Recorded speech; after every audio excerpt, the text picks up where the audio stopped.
Jumpa lagi rekan-rekan di channel Bali Bersemi. Pada hari ini saya akan mewawancarai salah satu petani porang yang ada di Desa Taro, Kecamatan Tegalalang, Kabupaten Gianyar, di mana pertaniannya atau perkebunan dari salah satu petani porang ini merupakan salah satu yang terbesar di Desa Taro. Luasnya kurang lebih 1 hektaran. Lebih lengkapnya kita bincang-bincang dengan Bapak siapa? Selamat sore. Silakan perkenalkan diri. Saya Made Budiarta, akrab dipanggil dengan Pak Deka. Pak Deka. Pak Deka gitu ya, Pak Deka dipanggil. Pak Deka, nama panggil Pak Deka. Kenapa gitu ya? Karena anaknya Deka gitu. Pak Deka itu karena anaknya Deka, rekan-rekan. Pak Deka, ini terjun di dunia pertanian. Apakah karena memiliki background seorang petani atau bagaimana, atau cuma peralihan aja di masa seperti ini? Silakan Pak Deka. Oke, terima kasih.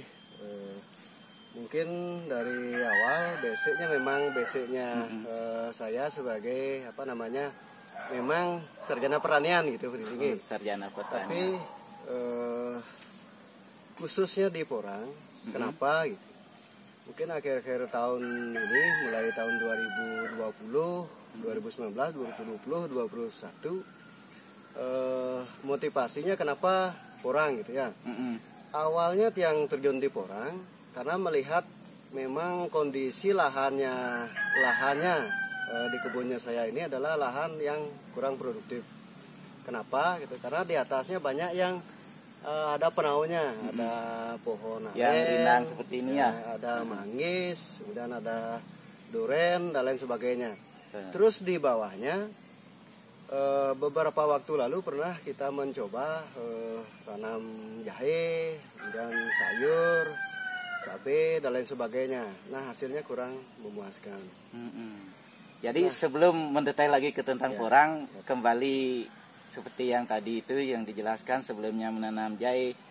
Selain itu ada kebun lain, karena tamatan sarjana pertanian pasti mencoba itu sudah menjadi kebiasaan karena basic akademisnya sudah di pertanian. Apakah ada yang lain, misalnya sayur atau buah-buahan lain gitu? Oke. Untuk di kebun yang kita ini, kebun yang pertama, untuk saat ini di sebelahnya ada sayur. Kita mencoba sayur terong. Nah, ini kan di parit ini masih ada lahan kosong gitu. Kita coba tanam seperti itu untuk jangka pendeknya.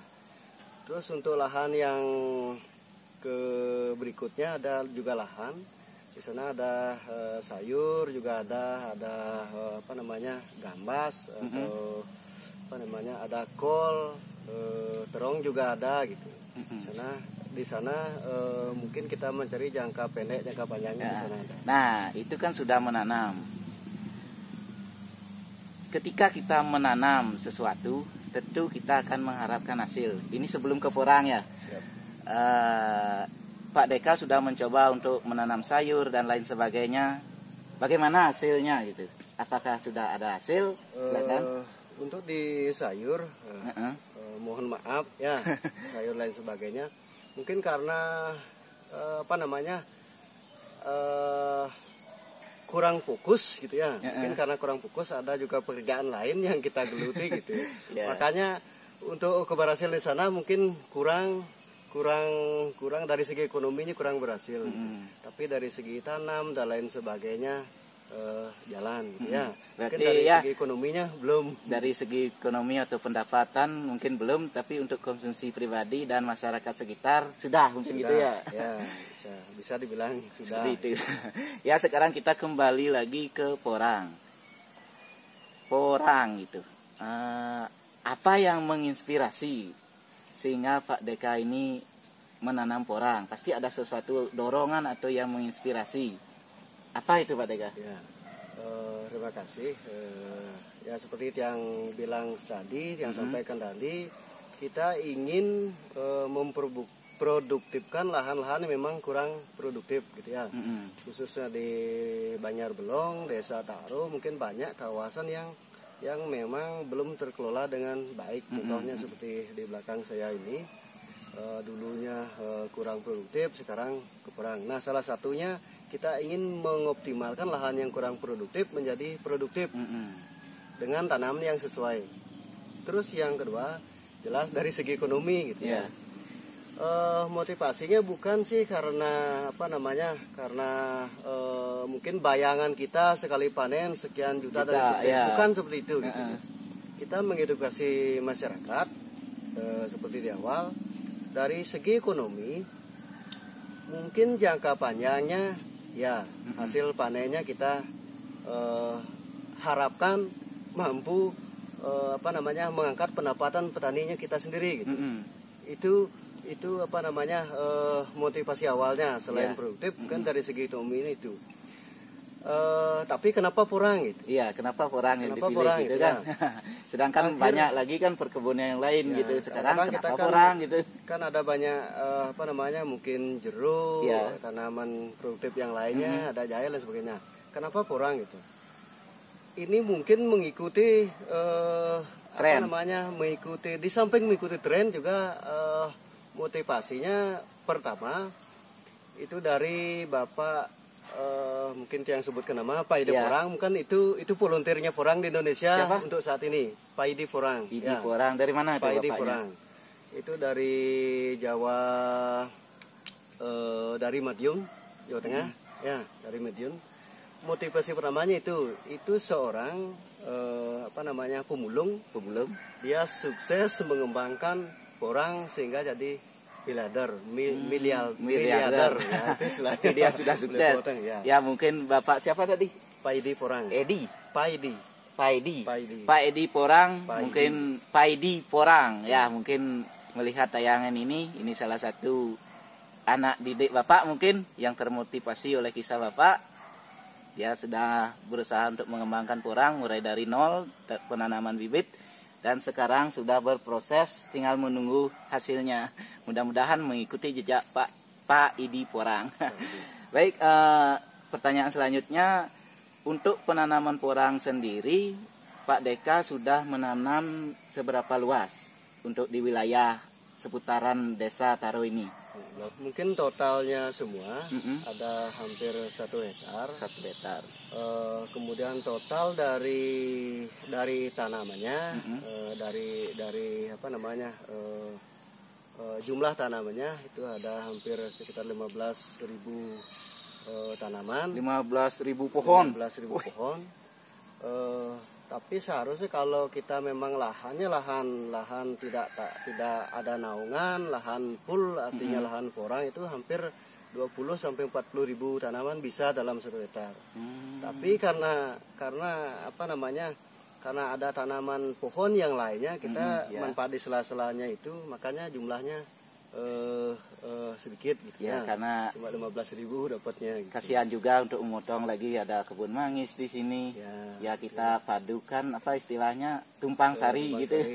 Porang hidup, manggis juga hidup gitu ya. Untuk selanjutnya masalah sebelum nanam gitu, adakah pemilihan lahan-lahan itu, misalnya ini lahan basah, lahan kering itu, apakah porang memilih lahan-lahan tersebut cocok di basah atau cocok di kering gitu, seperti tanaman lain Pak Deka? Khususnya untuk di porang, porang itu tanaman ajaib istilahnya kalau orang-orang bilang ya. Kenapa ajaib gitu?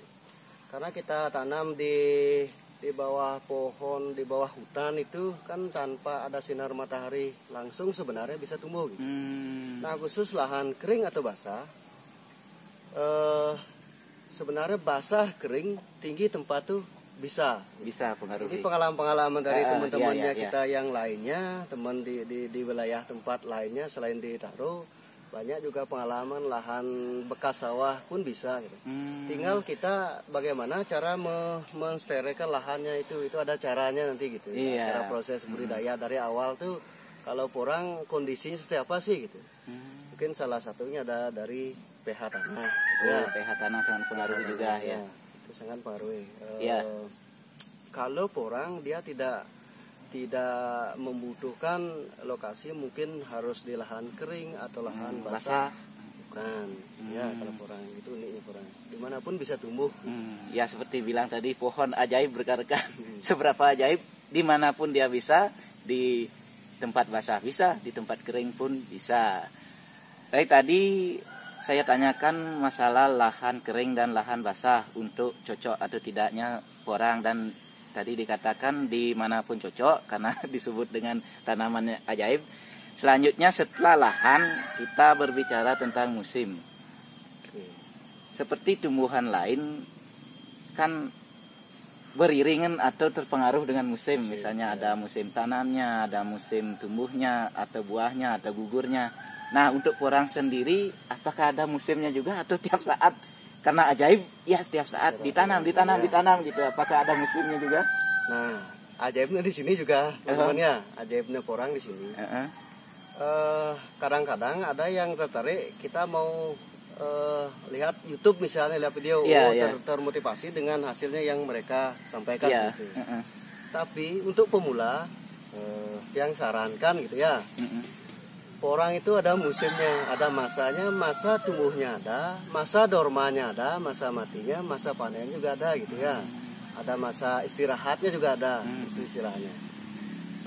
Biasanya pengalaman kita kemarin, porang itu ditanam sebelum musim hujan atau pada saat musim hujan. Kira-kira bulan berapa tuh? Ini sama dengan tanaman jahe istilahnya. Jahe. Tapi kita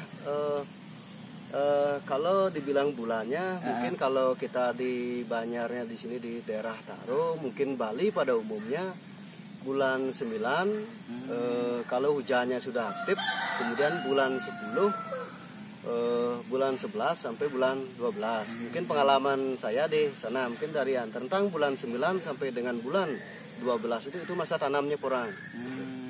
Kalau bulan Januari masih bisa, tapi usahakan kita pakai bibitnya yang bibit udah tumbuh, pakai polybag misalnya. Kalau kita pakai bibit umbi atau katak, usahakan sebelum tanam itu memang benar-benar mungkin 1 minggu atau 1 bulan berikutnya udah hujannya sudah aktif turun. Ya, itu masalah musim. Sekarang lahan tadi sudah, musim tanamnya kapan sudah. Sekarang masalah bibit, Pak Deka. Oke. Siap. Awalnya Pak Deka mendapat bibit porang itu dari mana? Apakah di alam bebas atau dapat beli atau dapat dari seseorang gitu Pak Deka? Sehingga sekarang ini terlihat sudah banyak sekali di sini. Ada sudah proses mau jadi dan pembibitan juga banyak di sini. Silakan Pak Deka. Oke, untuk bibit dari awal kita memang mendatangkan bibit dari Jawa. Itu bibit dari dari bulbilnya, dari kataknya, dari buahnya istilahnya. Kalau kita di porang istilahnya katak atau bulbil atau buah porang. Katak seperti ini ya? Ini katak. Itulah katanya. Katak ini rekan. Bisa dipetik. Ini ada contohnya. Nah, ini kataknya. Lebih dekat, ini kataknya. Katak. Nah, berarti ini yang digunakan sebagai bibitnya gitu, yang tumbuh di daun ini. Awalnya di lahan ini memang kita pakai bibit katak gitu ya. Kenapa? Kenapa katak? Pada bulan-bulan 10 di alam belum ada yang tumbuh. Terus katak kita memang mendatangkan dari Jawa waktu itu, karena di Bali memang belum ada gitu.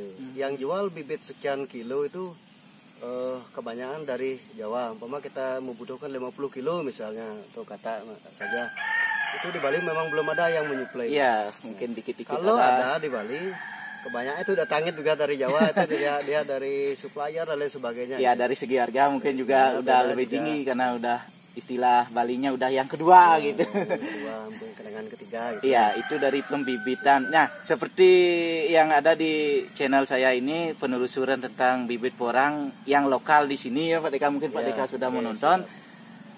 Nah, bagaimana tanggapan Pak Deka tentang hal itu, masalah bibit? Dulu saya ke sana di kebun bambu itu banyak sekali saya melihat tanaman porang di sana. Ya, tumbuh liar, bahkan ya seperti di video itu saya nyatakan sebanyak rumput yang tumbuh di kebun bambu itu gitu. Bagaimana tanggapan Pak Deka masalah tentang bibit porang yang di sana yang ya saya istilahkan dieksploitasi secara berlebihan Pak Deka? Ya, mungkin kalau saya sengaja tidak pakai bibit Lokal. bolangan atau bibit Bolangan lokal istilahnya itu. Istilahnya kita ngebolang ya. Kenapa? Yang di alam itu kan lahannya punya orang. Iya, ya. Cuma orang tersebut belum paham itu bibit itu berharga apa tidak gitu. Kebanyakan di lahan di hutan itu diambil oleh orang lain yang di luar, ya, masyarakatnya kita di sini gitu. Yang sengaja tidak begitu mengeksploitasi, mengambil besar-besaran di alam, biar kenapa gitu? Biar seandainya kedepannya ini memang menjanjikan di tempat ini memang pangsa pasarnya ada, di alam itu tidak punah gitu. Yang pinginnya sih dari segi masyarakat kita biar ada yang mengikuti, biar ada yang tertarik tentang dunia porang ini, ya. Karena di lahan-lahan marginal seperti yang dibilang tadi di bawah bambu dan lain sebagainya, itu pertumbuhannya sangat bagus sebenarnya gitu. Jangan juga sempat lihat ke sana dulu, sempat juga bikin video waktu itu masih kecil-kecil, banyak ada gitu. Banyak kan di sana. Tapi akhir-akhir ini udah habis. Gitu. Ya seperti penelusuran saya Inilah itu. Karena kenapa habis gitu? Karena memang kebutuhan untuk bibit di luar masyarakat desa kita ini sangat besar sekali, ya sangat besar sekali gitu.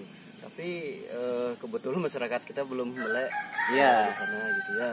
Sedangkan masyarakat luar malah yang memanfaatkan secara ekonomis gitu. Padahal dari segi ekonomi kalau kita bisa menjaga di lingkungan kita sendiri itu kedepannya lumayan itu lokal aslinya. Masyarakat kita tuh kita nggak bisa memanfaatkan dengan baik gitu. Ya itu nyambung dengan video saya sebelumnya tentang penelusuran bibit porang yang ada di desa saya, tepatnya di kebun bambu di selatan sana. Dulunya sangat banyak, sekarang 1, 2, 3 itu jarang sekali di sana. Mungkin itu penjelasan dari Pak Deka dan bagaimana tanggapannya. Ya sekarang kita kembali lagi ke kebun ini gitu. Setelah ada bibit tentunya akan ditanam gitu. Ditanam itu apakah khusus penyiapan lahannya? Misalnya seperti tanaman lainnya, misal dicangkul dulu atau asal tanam gitu. Kalau kita di kebun porangnya kita ya, istilahnya porangnya di sini, kita memang sengaja membuat ada nilai estetiknya, ada nilai seninya gitu ya. Makanya kita pakai guludan, pakai plastik, biar ada jalan setapak. Kenapa gitu ya? Karena biar orang-orang yang tertarik tentang mengetahui porang itu dia bisa keliling gitu, bisa keliling. Memang di awal kita bikin khusus mungkin gitu ya, biar kayak seperti ya model kayak agro jenisnya, tapi arahnya belum jadi gitu ya. Yang mungkin kesana keinginan Pak Deka seperti yang dibilang tadi itu kan memotivasi orang. Bagaimana orang itu termotivasi? Tentunya dari pandangan pertama dia melihat, wah ini bagus, indah sekali tempat ini. Dari sana dia mulai ada rasa penasaran dan dia melihat-lihat. Dari sana mungkin timbul daya tariknya, mungkin gitu maksud Pak Deka. Nah ini lagi satu ya, kenapa tiang khusus gitu ya? Padahal kalau porang itu ditanam sembarang aja mau tumbuh sebenarnya gitu. Tapi tiang khusus kan ini karena di samping ada tertarikan di sana, kita pemeliharaan juga mudah nanti gitu. Mungkin dari segi gulma, kemudian dari hemat pupuk, mungkin dari tumbuhnya nanti. Panennya di mana udah ada lubangnya panen itu di sana, bukan tidak sembarangan nanti kita nyebutnya gitu. Kita tidak mencari lagi di sana ada tumbuh gitu. Kita memang sengaja atur seperti itu ya. Itu masalah penanamannya gitu. Ada nilai estetika, kalau di Bali estetika seninya. Bagaimana supaya menarik orang dan memotivasi orang untuk ikut menanam porang gitu.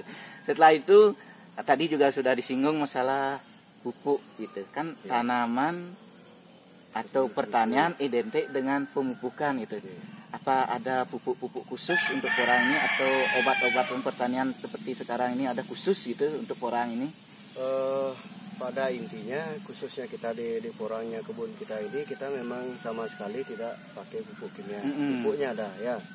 Di awal penanaman kita pakai kompos, itu kompos organik, kemudian disterilisasi dengan dolomit namanya, kapur pertanian dolomit. Kenapa sterilisasi gitu? Ini untuk menetralisir pH tanah biar tidak terlalu asam atau terlalu basah gitu ya. Ini kalau kisaran mungkin bisa yang sebutkan, kalau untuk porang mungkin dari kisaran 6 sampai 6,5 pH-nya. Itu idealnya untuk porang.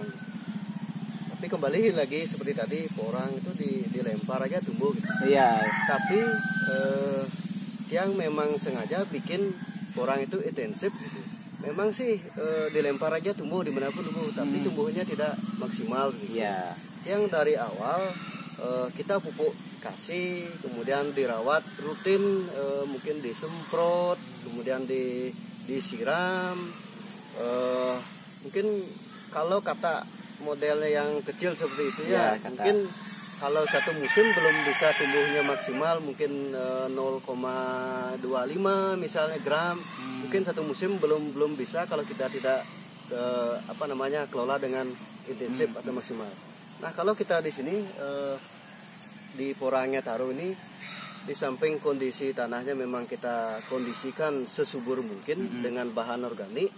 Terus ini kan disiram atau disemprot juga, ini menumbuhkan tunas itu ada 1, 2 sampai 4 tunas. Itu mencirikan bahwa tanaman itu subur, tidak kekurangan nutrisi atau subur gitu ya. Juga ini. Ya, kan dari kecil itu boleh gitu ya, 3, 4. Nah, kembali lagi, kenapa organik gitu? Iya, kenapa organik yang dipilih? Tidak kimia. Kalau kimia, mungkin satu musim kita bisa menyubur ke tanah tuh, wah mungkin luar biasa tumbuhnya. Nah, yang sengaja tidak pakai kimia, ini bisa dicek, mungkin dari tempat obatnya Tiang juga bisa dicek. Ya. Tadi saya sudah lihat juga. Murni memang pakai organik. Ini tanaman jangka panjang. Gitu. Iya. Kalau tanaman jangka panjang kita pakai kimia besar-besaran, istilah tidak seimbang atau berlebihan, karena ingin mendapatkan hasil yang lebih cepat, instan dan lain sebagainya. Nanti untuk tahun berikutnya ini di tanahnya bermasalah. Tanahnya akan keras, menggumpal. Nah, penyerapan pupuknya nanti tidak efektif gitu ya. Itu kan mematikan mikroba-mikroba yang ada di dalam tanahnya itu sendiri gitu. Berarti itu sudah dipikir jangka panjang oleh Pak Deka. Ini karena tanaman pangan gitu ya. Karena tanaman pangan, tanaman musiman, artinya tidak 1 bulan udah dipanen, 2 bulan udah panen, bukan seperti itu. Ini musiman, tahunan, istilahnya kita menjaga, mengkondisikan tanah itu biar sehat, istilahnya seperti itu. Ya. Nah, kembali tadi sudah disebutkan ini tanaman musiman kan gitu. Tidak dapat hasil instan.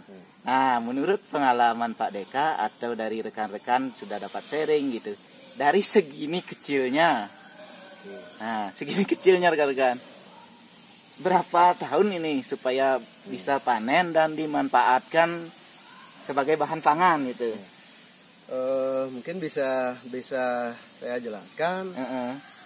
Awal kita tanam di sini adalah dari kata yang sekecil ini. Ya. Ini rata-rata per kilonya, kalau lahannya yang di belakang ini kita kata isi 60 sampai 150 per kilogram. Nah, ini targetnya kita 2 musim tanam, artinya 2 kali musim hujan. Nah, itu kalau istilah di porang itu 2 musim, 2 kali musim hujan. Artinya rentang dari Oktober sampai Juli itu 1 musim. Musim berikutnya dari Oktober sampai Juli tahun berikutnya juga. Nah, target 2 musim tembus 1 kilo. Ya. Ini yang kecil ini. Target 2 musim 1 kilo. Harus bisa gitu ya. Iya. Nah, untuk musim pertama mungkin kita numbuhkan dari kata ke bibit umbi dulu. ini nanti di katanya tumbuh, di bawahnya itu jadi bibit umbi. Nah targetnya 0,25 sampai ke atas, mungkin sampai setengah kilo, mudah-mudahan ada nanti gitu ya. Mungkin di pas panennya nanti divideokan biar ya, video selanjutnya video itu selanjutnya gitu ya. Nah tadi sudah dijelaskan banyak itu, dari mulai penyiapan lahan, penanaman bibit, pemupukan. Selanjutnya setelah ini jadi, dimanfaatkan sebagai apa ini Pak Deka? Pertama seperti saya sampaikan tadi, porang itu apa sih manfaatnya, Ya. untuk apa sih gitu ya. Yang pertama jelas katanya untuk bibit. Udah. Terus yang kedua, karena ini tanaman pangan, umbinya porang rata-rata yang apa namanya, yang udah rata-rata 1 kilo ke atas itu dikirim ke pabrik. Ya. Di pabrik diolah menjadi tepung, namanya tepung porang. Mungkin lanjut bisa tiang lanjut, tepung porangnya diekspor ke luar negeri. Nah, kebutuhan untuk tepung porang ini sementara kebutuhan ekspor, ya, bukan kebutuhan lokal pangan kita gitu. Mungkin kalau bisa tiang sebutkan, di Bali juga udah ada pabriknya, di namanya PT Siligita, itu bisa di share, bisa dipublikasi kok. Itu di Buleleng. Kebutuhannya 500 ton per tahun. Per tahun 500 ton dalam bentuk tepung porang. Belum bisa dipenuhi gitu. Ini baru ke luar negeri. Ya, itu tepung porang. Tepung porang itu setelah jadi tepung kan bisa diolah mungkin jadi apa gitu, untuk pangan, untuk makan, untuk atau untuk bahan kesehatan ini sebenarnya. Intinya tepung porang itu bukan hanya produk kesehatan. Itu utamanya kalau di luar negeri itu dipakai sebagai makanan, pangan. Itu ada 98 jenis bahan pangan atau bahan makan dari tepung porang. Berbahan dasar porang. Ya. Selain sebagai apa namanya, lem, bahan baku lem, ini glaukomanya sebagai bahan baku lem. Terus salah satunya sebagai ada komponen pesawat terbang yang memakai bahan dari porang ini. Pesawat terbang pakai ini. Pesawat terbang komponennya dari porang. Itu bisa dicek di YouTube dan lain sebagainya. Apa sih porang gitu. Nah, untuk tanam bahan makanannya, bahan jadinya ya.